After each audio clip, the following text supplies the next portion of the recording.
Hey there, Seth here, and in this video we need to talk about something that can sneak up on you and really cause some huge problems when buying vacant land. And what I'm talking about is the topography and the slope of your property. So if you've ever bought a piece of land only to realize after the fact that it's way steeper than you thought it was, or maybe you bought a property and you knew it was a little bit steep, but you didn't realize how many problems that would cause for you because of how steep it is, you know this is not a fun surprise. The good news is it's actually pretty easy to determine what the approximate slope of your property is before you buy it. There's a few different methods you can use to do this, and each method has some varying degrees of precision in how exact they're going to be, and also some varying degrees of difficulty and expense in getting these answers. And even if you do know what the slope of your property is and how steep it is and where the steep areas are, what does that mean? How do you know if the slope is going to be completely fine or if it's going to cause huge problems when it comes time to try to build on your property? Well, you're in the right place, because in this video, I'm going to show you all the tools, tips, and tricks you're going to need to get these answers and make sense of the information once you have it. And you can do all of this before you buy, so you don't end up with a property and have any unwanted surprises. So first off, let's talk about why the slope of your property even matters. If you're buying a property in a place like Iowa or Kansas or Nebraska, where the land is flat for hundreds of miles in all directions, then the slope of your property is probably not going to be at the top of the list of things you lose sleep over. But in much of the United States and around the world, the slope of your property could be a huge challenge depending on how steep it is and where those slopes and contour lines are. It could even make or break its development potential. Maybe a property is totally fine to build from all aspects, but if that slope is too steep, it could make it too cost prohibitive to build on that property. On the other hand, if you have a property with a gentler slope or even a property that's completely flat, that usually translates to simpler construction and lower development costs. So when most people get tripped up and don't see or understand the slope of their property, it's when they're doing their initial due diligence on a piece of land and looking at the satellite maps or a parcel map. And the problem with those maps are you're looking at a two-dimensional image. So everything is going to look completely flat unless you have some other way to understand where the hills and valleys and ravines and cliffs are on your property, if it's there at all. You can't see it when you're just looking at a two-dimensional satellite map. This is why it's important to start by looking at topographical maps to get a rough idea of what the slope looks like on and near your property. And you can actually see these for free at usgs.gov. They have a special mapper that shows all this stuff throughout the country. I'll put a link to it beneath this video if you want to check that out. But if you want a tool that will give you these same maps and a ton of other extremely useful tools for understanding topography and a lot of other things that are going to be a concern to land investors, things like flood zones and wetlands and soil types and all this stuff, you might want to check out this software called the Land Portal. And we've actually got an affiliate link to the Land Portal beneath this video. I'll also show a QR code on the screen. If you click through this link and sign up and pay for the advanced plan and or use the coupon code SETH at checkout, you'll get 1,000 free records that you can export for free if and whenever you decide to export lists of property owner data from the service. It's a great deal. So if you sign up, be sure to go through that link and use promo code SETH when you check out. And the reason the Land Portal is so useful for this is because it doesn't just show you these topographical lines, but you can also see a 3D map of the property and get what they call slope reports that show you a heat map of the entire property. I haven't seen this anywhere else. It's an extremely useful tool. I'll show you a little bit more about how these works later on in this video, so stick around. So let's talk a little bit more about how to verify the topography of a property that you're looking at. So while these nationwide government-provided topo maps can be an extremely useful starting point, they're not going to be pinpoint accurate. If you want absolute 100% certainty about all the slopes and topography and contour lines and hills and valleys and all that stuff on your property, the only way to really get absolute certainty on this is to order what's called a topographical survey, or a topo survey for short. It's not just measuring and plotting out where the different corners of the property are. While it does that too, it also looks at all of the elevations of the property all throughout the parcel. They'll take hundreds, sometimes thousands of different measurements on one parcel of land to understand all the different elevations throughout. And this is done by a licensed surveyor, and that's why it's fairly expensive. When I've ordered these things, they're a minimum of a couple $1,000s to get them done. But when you've got a property that's not perfectly flat, this is a pretty critical component when you're going to start building something, because the civil engineers and the architects and designers are going to need this information to understand understand how to do the site work and flatten out the property and create any drainage if it's not there already, it all starts with having a good topo survey. There's just no other way to get an accurate assessment of what the excavator is going to have to do to form the earth and change things up before you start putting down a foundation. So if you're planning to build on any property that has any kind of slope, a topo survey is the way to go.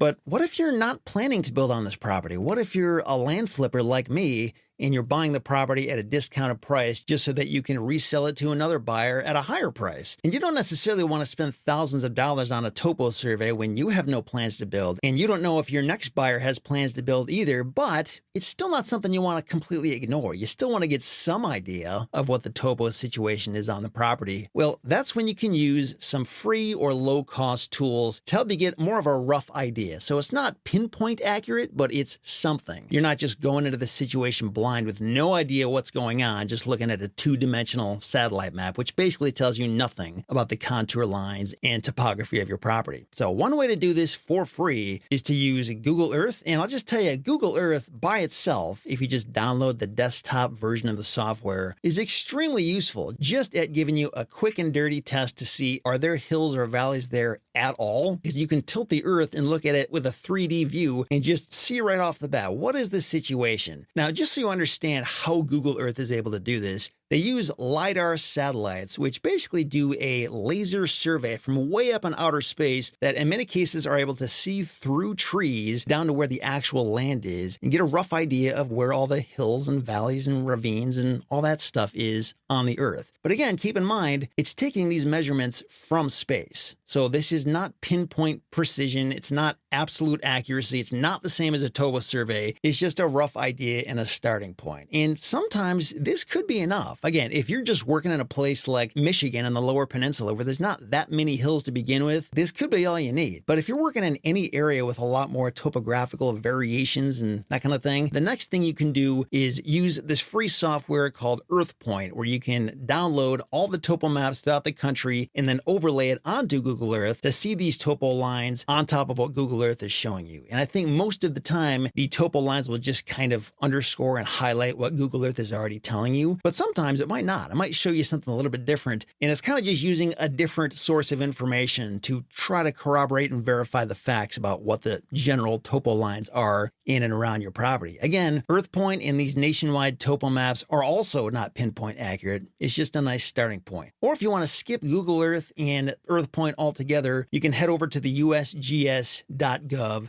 mapper, which is going to show you pretty much the same thing in terms of where these topo lines are. I'll include links to all this stuff beneath this video if you want to check it out. Now, if you want to take it another level up and make it even easier and I think even more reliable, you could use something like the Land Portal. So this is a paid subscription data service. For what it is and what you get, it is not expensive at all. I'm pretty amazed at all the stuff you get when you subscribe to this. But one of the many things that comes with the package is not only the satellite maps and the parcel lines and the 3D mapper data and the topo lines on top of it, but you can also download what they call slope reports, which are pretty amazing. I haven't seen these offered anywhere else. And essentially what it's doing is it's taking that same satellite LiDAR data that measures all the elevations throughout the whole country, and it overlays a heat map onto it so you can understand where all the hot points are on the property in terms of like, where is it really steep? Where is it fairly flat? What is the actual slope percentage? So you can really get a pretty good idea of like, is this property going to be a problem? And if so, where are those problem areas going to be? Is there a nice flat portion of the parcel that we could work with? Or is the whole thing just all over the place? It'll show you that straight up. And this right here is incredibly useful information. Again, it is just relying on that less precise non-topo survey data, but you can actually take that information and pull a lot more meaning out of it instead of just using the gut test to understand, well, those slope lines don't look too close together. It's probably fine. It'll actually tell you what the slope percentages are. Remember, if you want to check out the Land Portal, and I highly suggest you do, because it's become one of my most relied on pieces of software that I use just about every day, go check out retipster.com/land portal. That's our affiliate link. Or you could also just scan the code right on the screen. That'll take you to the same place. And on that whole note of slope percentages, what are we talking about here? What are these? And how do we make sense of them? How do we know what is an acceptable percentage? At what point is it way too steep? So slopes come in different ranges, and each one has its own unique set of challenges. First, you've got flat and gentle slopes of 0 to 5%. So this is kind of what you'd see in most of the American Midwest, where it's just flat plains, not a whole lot to look at. And this is usually a good thing when it comes to construction because you don't have to come up with any crazy engineering plans to build anything on there, put a road on there. Like, it's just flat. It's pretty simple to work with. The only issue you might have with a flat to gentle slope is potential drainage issues, because if it rains a lot, the water needs somewhere to go. You don't want it to just pool on your property. So this is why sometimes you'll see people building retention ponds. It's just so that the water has some place to go. Next up, we have moderate slopes of 5 to 15%. So this kind of slope is still buildable, but you can see some increased engineering challenges, because if it's not already flat, there has to be some flat place carved out of it somehow in order to put a foundation for any kind of a dwelling. Or if you want to put any kind of a driveway in there, the driveway itself doesn't have to be flat, but it can't be too steep if you want the driveway to be safe. Next up, we have the steep slope of 15 to 30%. So this is where the costs and headaches really start to rise quickly as you have to tackle more complicated builds. And anything over 30%, I would call extremely steep. If you're buying a property and planning to build on a parcel with a 30% or steeper slope, you better be ready for some serious design work and much bigger bills. And for many people in situations, this is just too complicated to deal with, and it's frankly not worth it. But again, it all depends on your budget and what it's worth to you. Technically, you can build on any type of land, no matter what the slope is. Even if your property is on a literal cliff, you can still build on that, and people have done it. It just costs a heck of a lot more to engineer and build a house like that. But for most people, it's not worth that. They'd much rather just find a flatter piece of land and deal with the much lower reasonable engineering costs for that. So while we're on this issue of slope, it's also important to note some other related issues that can play into this whole thing. And one of them is the soil type, believe it or not. And this is a very easy thing to overlook and just completely forget about. But in a lot of ways, the soil type kind of goes hand in hand with this issue. Say if you've got a steep slope and it's made entirely of rock, that's a very different thing than if you have a steep slope that is a sand dune. Because a sand dune can blow away or erode over time. Rock is much less likely to do that. And you've got different issues if you're dealing with clay, because clay soils can expand and contract with moisture and cause damage to foundations, whereas rock isn't going to have that issue, and neither is sand. But again, sand has its own set of issues. And again, another pro tip, if you're curious about what soil type is on or near your property, guess what?